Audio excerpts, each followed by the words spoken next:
que vous venez de voir, c'est un TikTok que j'ai réalisé et qui compte aujourd'hui plus de 350 000 vues et qui a fait énormément de débats dans les commentaires. Alors petite pause, mais en fait c'est un truc de fou. Entre le record de ce passage et le montage, le TikTok est passé à 2 300 000 vues et ça s'arrête pas de monter. Enfin bref, on continue la vidéo. Comme vous avez pu le voir, je me rends avec un ami et ma copine dans le centre-ville de Daegu, qui est une ville au sud de la Corée du Sud, et on essaye à plusieurs reprises de rentrer dans des boîtes de nuit, et malheureusement on se prend un refus. Alors, on pourrait se dire, ça arrive de se prendre un refus pour entrer en boîte de nuit, voilà, peut-être qu'on n'était pas assez bien habillés, on était trop nombreux, pas assez de filles, bon ça arrive. Mais l'explication donnée par les deux videurs dans la vidéo est la suivante: notre politique n'autorise pas les foreigners, autrement dit, nous n'acceptons pas les étrangers. Une précision importante, ma copine que vous avez vue est coréenne, c'est un détail qui n'est pas anodin, parce que malgré le fait qu'elle soit coréenne, on s'est quand même vu refuser l'entrée parce qu'on était étranger. Alors, avant de crier au racisme, on va analyser tout ça, je vais essayer de vous donner mon explication de la situation et pourquoi les choses sont telles qu'elles sont en Corée du Sud au niveau des étrangers.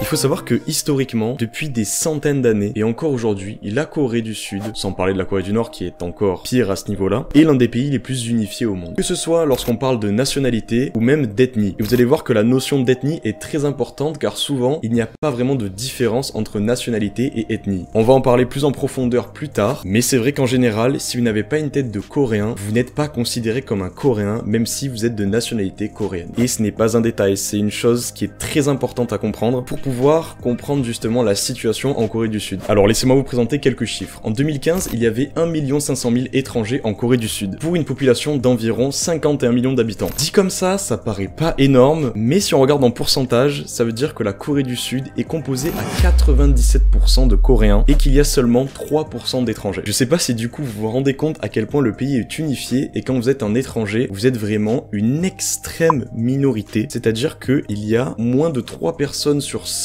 qui sont étrangers en Corée du Sud, donc forcément ça va avoir des conséquences. Et parmi ces 1 500 000 étrangers, les stats sont les suivantes. La très grande majorité des étrangers vivant en Corée du Sud sont des Chinois, il y en a un petit peu plus de 1 million, ensuite ça vient autour des Vietnamiens avec plus de 200 000, des Thaïlandais avec environ 200 000 aussi, et ensuite on descend vers les Américains qui sont environ 155 000, et après les chiffres descendent très bas et les pourcentages se comptent sur les doigts d'une main. Et je trouve que c'est très intéressant de regarder quels sont les étrangers qui vont en Corée parce que il y a beaucoup d'asiatiques, il y a très peu de gens d'ethnicité caucasienne, européenne, africaine, tout ce que vous voulez, il y a beaucoup d'ethnicité asiatique, ce qui fait que quand vous êtes étranger et qu'en plus vous êtes blanc, noir, typé européen, bref, je pense que vous me comprenez, là il y a vraiment un fossé d'étrangers. Parce que je prends un exemple, j'ai une pote française, donc qui est dans mon école et qui est également en échange comme moi, qui est d'origine chinoise, et ça lui est arrivé que des Coréens viennent lui parler en coréen tout simplement parce qu'ils pensent qu'elle est coréenne. Donc en vérité, ce qui est le plus marquant et le plus important, c'est pas tellement votre nationalité, mais c'est votre ethnicité. Et ça fait vraiment une grosse différence, vous allez le comprendre au fur et à mesure de la vidéo. Et là j'ai envie de vous citer un sociologue nord-coréen bien sûr. Et là j'ai envie de vous citer un sociologue sud-coréen. Le nationalisme ethnique coréen est à la fois source de fierté et de préjudice. Je pense que c'est une belle phrase pour résumer la situation, parce que je pense que les Coréens sont fiers d'être aussi unis, mais à la fois ça cause pas mal de problèmes, même si c'est inconscient pour certains Coréens. En plus de ça, il y a votre meilleur ami qui s'est ramené dans la partie. Je sais que c'est votre ami à tous, vous le connaissez forcément. Alors, le Covid n'a forcément pas arrangé les choses. On va en parler plus tard dans cette vidéo, mais la mentalité coréenne est très différente d'en France. Pour résumer, vu qu'on va s'y attaquer après, les Coréens sont très stricts au niveau des règles. Perso, je trouve que c'est un point vraiment positif, parce que du coup, avec le coronavirus, rien n'est laissé au hasard. Il faut savoir que la Corée du Sud a une politique très particulière et très stricte pour les étrangers qui arrivent en Corée du Sud. Quand vous arrivez en Corée du Sud et que vous êtes étranger, vous devez faire une quarantaine de 15 jours. Alors, je sais pas si vous vous rendez compte à quel point 15 jours de quarantaine c'est extrêmement lourd, c'est-à-dire que premièrement il n'y a plus de touristes, qui peut se payer plus de 2 semaines de vacances et en plus 2 de ces semaines sont dédiées à rester à l'hôtel ou dans votre maison à ne rien faire, donc les touristes c'est ciao, il n'y a plus de touristes. Et ensuite vient donc tout ce qui est travailleurs et étudiants, donc comme moi, qui doivent quand même faire cette quarantaine, et après cette quarantaine ils peuvent mener leur vie normalement. Mais bref, tout ça pour dire que cette quarantaine a énormément réduit le nombre d'étrangers, il n'y a plus de touristes, donc là les seuls étrangers qui restent sont les militaires, militaires, les travailleurs et les étudiants. Donc déjà qu'il y avait très peu d'étrangers, le Covid a encore plus baissé les effectifs. Un autre truc, à l'heure où je vous parle, on est le 2 décembre, donc je sais pas trop quand je vais poster cette vidéo, ça va me permettre de voir si je suis lent à faire mon montage, ça on en est quasiment sûr. Mais donc à l'heure où je vous parle, si vous avez fait votre vaccin à l'étranger, vous n'êtes pas reconnu comme vacciné en Corée du Sud. Alors ça c'est quelque chose qui me dépasse, parce que en Corée du Sud, ils ont les mêmes vaccins que en France par exemple, et malgré le fait que j'ai toutes les preuves que j'ai fait mes doses de vaccin, en Corée du Sud, ils refusent pour l'instant de dire que vous êtes vacciné. Et c'est assez problématique parce que comme je vous l'ai dit, les Coréens sont assez stricts sur les règles, et quand vous arrivez et que vous montrez votre passe sanitaire, j'en parlerai encore une fois plus tard dans de la logistique coréenne, mais vous avez un passe sanitaire et c'est écrit si vous êtes vacciné ou non. Et voilà, ils vous voient arriver, vous avez une tête d'étranger qui n'est pas vacciné, ça accentue encore plus ce sentiment d'écartement et d'exclusion de la masse coréenne lorsque vous êtes étranger. Pour conclure, le Covid a réduit le nombre d'étrangers et en plus a créé encore un écart avec cette histoire de vaccin non reconnu par rapport aux Coréens.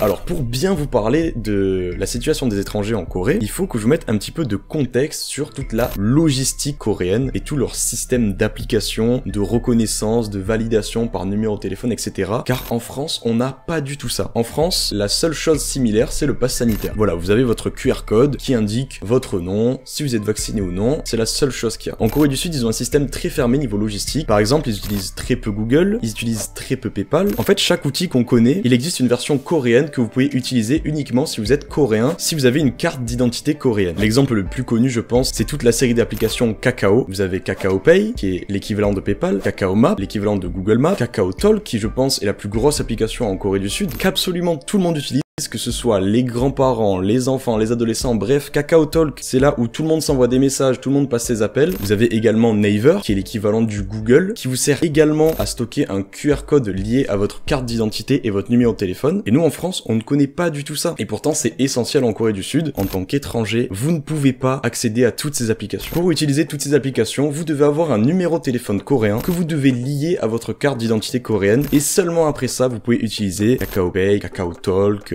Naver, avoir votre QR code pour rentrer dans les restaurants, etc. Mais avant ça, il y a vraiment un fossé entre ceux qui ont un numéro de téléphone coréen et pas de numéro de téléphone coréen, entre ceux qui ont leur carte d'identité coréenne et ceux qui ne l'ont pas. Parce que voilà, la Corée a toute cette logistique tournée autour du numéro de téléphone qui est relié à votre carte d'identité. Enfin bref, c'est un système fermé. Les Coréens sont entre eux, encore une fois, à ce niveau-là. C'est très dur en tant qu'étranger de s'intégrer dans tout ce système. Il y a ce sentiment un petit peu d'exclusion parce qu'en plus, comme les applications sont exclusives à la Corée, si vous n'avez pas d'adresse mail coréenne, vous ne pouvez pas les trouver sur le Play Store par exemple, et elles sont toutes en coréen. Ça paraît logique du coup vu qu'il y a que eux qui les utilisent, mais bref, tout ça ne rend pas la tâche facile aux étrangers arrivant en Corée du Sud.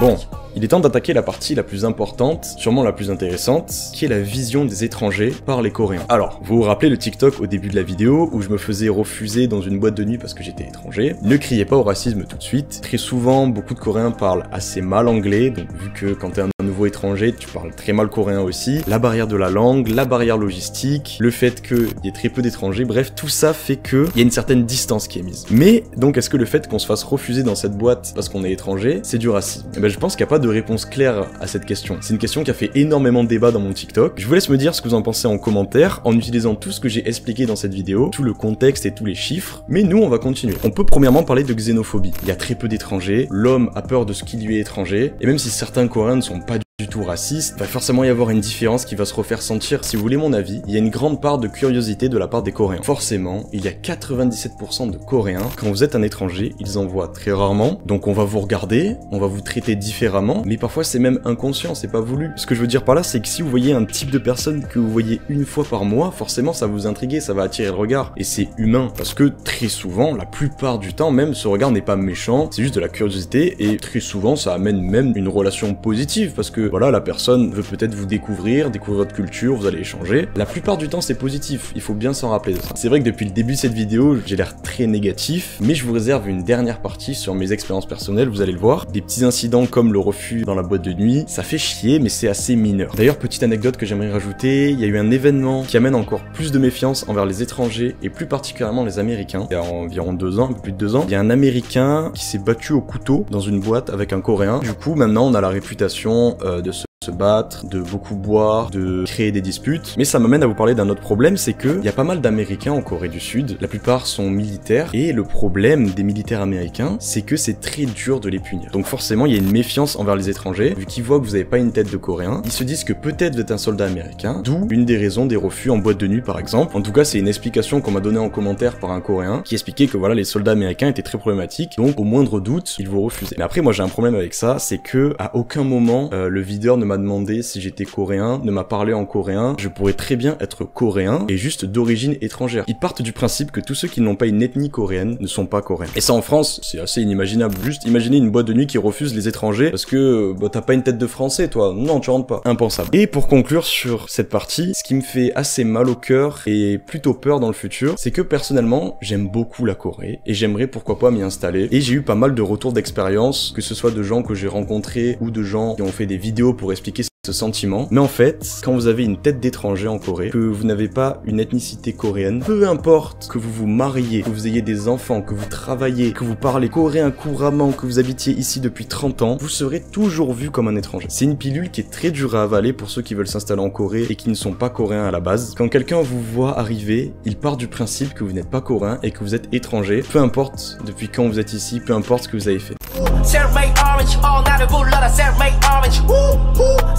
Et j'aimerais finir cette vidéo sur une partie d'expérience personnelle, donc des petites anecdotes que je vais vous raconter. Donc on va commencer par les négatifs, comme ça on finira sur du positif, parce que je vous jure qu'il y a beaucoup de positifs malgré tout. Déjà le refus dans certains endroits, notamment les boîtes de nuit, ça c'est bon, je pense que vous l'avez compris, vous avez vu la vidéo au début, j'ai pas arrêté de vous en parler, bref. La dernière fois j'ai essayé de rentrer avec 3 coréennes, j'étais tout seul, ils ont dit non, mais si il veut, donc en parlant à mes amis, s'il veut, il peut rester 20 minutes. Frérot, je ne suis pas ta p***, je vais pas rentrer pour 20 minutes pour qu'après tu viennes me chercher et me sortir. Non. T'imaginez cette situation en France? Oh, t'es pas français, tu peux rester que 20 minutes. Après, tu te casses, hein. Bref, assez fou. Et ma seule autre expérience négative, c'est tout simplement moi qui marche dans la rue avec mon ami Abdou, qui a une chaîne YouTube, vous allez la voir, ça fait plaisir. Il y avait un groupe de Coréens, je dirais de 25 ans, quoi, ils étaient 3, et qui commencent à lâcher des insultes en coréen. Bon, maintenant on commence un petit peu à connaître des insultes. Bon, déjà, on était très surpris parce qu'il y avait aucune raison, juste on marchait. On a juste continué notre route pour pas créer de problème, parce qu'évidemment, en tant qu'étranger, vous êtes très susceptible de vous faire exclure de la Corée à la moindre bêtise. Mais voilà quoi, ça prouve encore une fois que dès qu'il nous a vus, il a vu qu'on était différents, et je sais pas ce qu'il voulait, mais en tout cas il nous a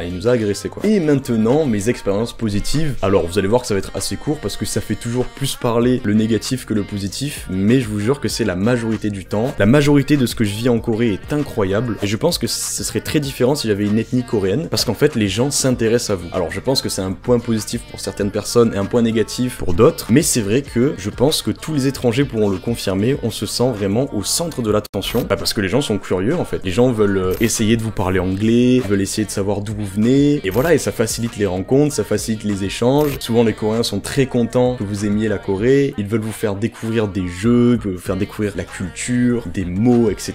Bref, quand vous êtes étranger, se faire une bande de potes coréens, c'est vraiment pas compliqué, et ça c'est vraiment génial. Ah oui, et il y a aussi un autre truc, c'est que parfois quand je me balade dans la rue, bah, on me fait un salut militaire. On me fait ça, comme ça, tac, parce qu'on pense que je suis un soldat américain. Voilà, vu que la plupart des étrangers dans ma ville sont des soldats américains, on pense que de base je suis un soldat américain. Voilà, je sais pas si c'est un point positif, en tout cas moi ça me fait plutôt rire, je vois pas pourquoi je le prendrais mal, mais voilà. Alors voilà, c'est la fin de cette vidéo un petit peu touchy, je vous laisse me dire ce que vous en avez passé dans les commentaires, si vous trouvez que mon refus c'était du racisme, de la xénophobie, la peur que je sois un américain qui veuille me battre. Je suis désolé d'un petit peu casser le rêve coréen, je sais qu'il y a beaucoup de gens qui adorent la Corée, qui romantisent beaucoup la Corée, tout n'est pas rose, surtout quand vous êtes étranger, comme vous avez pu le comprendre, et je pense que c'est quand même important d'en avoir conscience, surtout si vous planifiez de venir en Corée du Sud pour plus ou moins longtemps, il faut que cette pilule là, tac, du fait que vous soyez toujours vu comme un étranger là, grac, vous l'avaliez le plus tôt possible, parce que en tout cas c'est pas prêt de changer. Enfin bref, sur ce, je vous souhaite une bonne journée ou une bonne soirée, c'était Denoz, allez bye bye.